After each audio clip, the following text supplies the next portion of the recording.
The water change. One of the most important maintenance we can do in our aquarium. But why is this so important then? Well, in nature we have flowing rivers, and here we have a constant flow of fresh water through the river. Most of the time a lake has an inlet and an outlet, and here we also have a constant flow of water entering the lake. And last but not least, we also have rain. And this of course also contributes with bringing in fresh water to our lakes and rivers. But in the aquarium we have a closed system.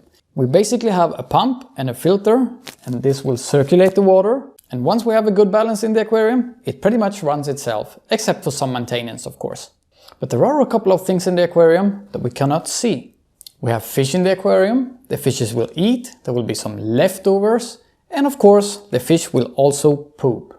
And this will essentially break down into nutrients in the aquarium, together with some other present materials that might be decomposing in the tank. And with time, these nutrients will continue to build up in the aquarium. And the longer it goes, the higher is the risk that we reach dangerous levels of these nutrients. This of course is not good for the fish, and it also can contribute to increased algae growth. And the best way to get rid of these nutrients is simply by doing water changes. Well, how much of the water should I swap out then? Well, I do a 50% water change in my tank here. Of course I have a lot of fish here, and I also add liquid fertilizer to my tank. And this of course increases the risk for some single nutrient to build up over time. So for me, 50% is absolutely perfect.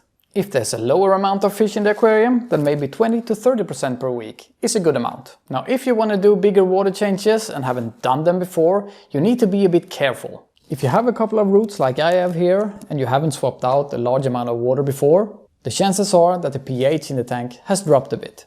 Then it's much better to do, let's say, a 10% water change twice the first week. Then we can increase it to 20% twice the second week. And by increasing the amount we swap out successively, we avoid unnecessary stress for our fish here. Of course, there are people that don't do any water changes at all. But to be able to do this, you need to know exactly what you're doing. And most of the time these aquariums contains a lot of plants. So by doing water changes we keep the nutrient levels at bay, and also of course we give our fish the best possible chance to stay healthy and thrive. I hope you enjoyed this, and please let me know in the comments what your water change schedule looks like, and I'll see you in the next video.